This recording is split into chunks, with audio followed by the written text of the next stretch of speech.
So, why does Thailand have so many coups? The usual answer you hear is, oh, it's the powerful military. But honestly, that's not the real story. The truth is way, way more complex. So if we really want to get what's going on in Thailand, the first thing we've got to do is just toss out that whole idea that this is all driven by some rogue, power-hungry military. That's just the symptom, you know? It's not the actual disease.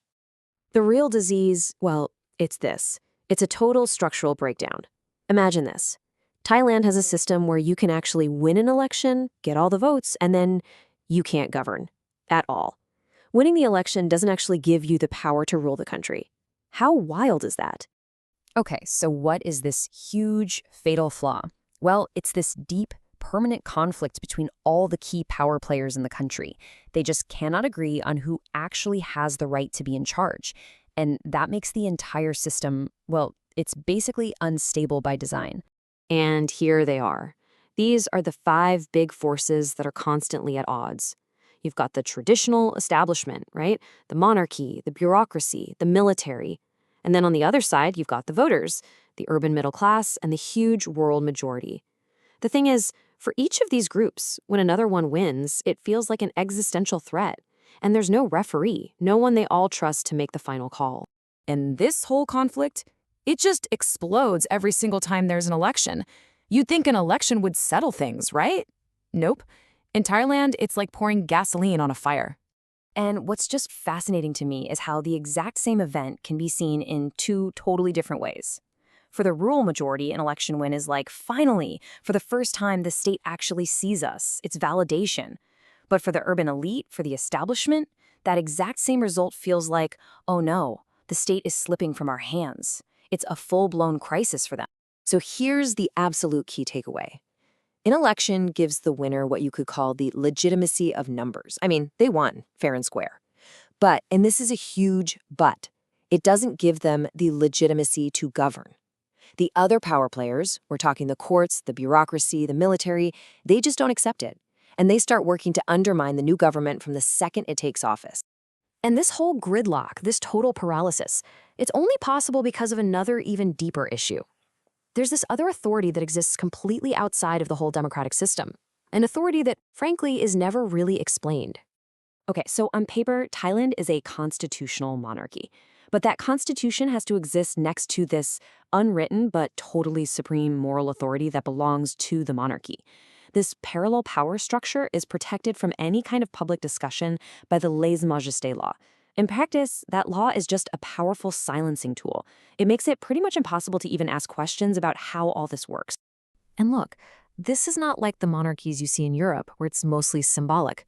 No way. This is an active force in the country. And here's the problem. There's literally no official way to solve a conflict when the elected government wants one thing and this parallel moral authority says another. The system just doesn't have an answer for that. So it breaks. So, when the system inevitably breaks, who do you think steps in? Right. This is where we need to really understand what the military's actual role is in this whole drama. This really sums it up perfectly. The military isn't the cause of the crisis. It's the result. It's like an emergency protocol that gets triggered by the crisis. It's the system's pre-programmed response when it all falls apart. And all of this has locked Thailand into this predictable and honestly devastating cycle. Step 1, an election happens, and it creates a huge division. Step 2, the political system just freezes up, total gridlock. Step 3, massive protests break out and paralyze the government. And then step 4, the military steps in, says it's just temporary, to restore order. And the crazy thing is, this so-called temporary fix, it's now just a permanent part of Thai politics. Repeat. So what does it do to a country to be stuck in this endless loop? I mean, what happens to the people, to the nation itself, when it feels like the whole country is just stuck on pause? This quote just captures the human cost so well. The older generation, they kind of got used to the coups. They just shrug and say, it can't be helped. But the younger generation, they have a totally different response because they've seen what happens when you speak out. It's a learned silence. And it's not apathy, not at all. It's a survival mechanism. So what you end up with is a country that has order, sure, but it has no outlook. The anger is still there, simmering right under the surface, but it's been silenced. You've got young people with very little expectation for their own future. And all the while, you see neighbors like Vietnam just taking off economically, while Thailand is just trapped. Its economy is basically crippled by all this political gridlock. But here's the thing. This story is so much bigger than just Thailand. Because when you zoom out a little from the details, you start to see a problem that really challenges the very idea of modern democracy. And that problem really boils down to this question. What happens when elections, the one tool we all believe is supposed to solve our political disagreements, actually make things worse? What do you do when the democratic process itself is what's causing the division? You see, for Thailand, the way out isn't as simple as just getting rid of one of these groups. The real, deep challenge is to build a system that everyone can agree on. A system with clear, explainable rules that says, okay, this is the role of the voters. This is the role of the government. Here's what the military can do. Here's what the monarchy does. They need a shared agreement on who gets the final say.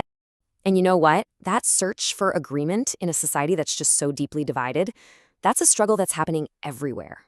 It's why when you look past all the headlines about coups and protests and really understand the logic underneath it all, you realize the question Thailand is grappling with, it is not someone else's problem.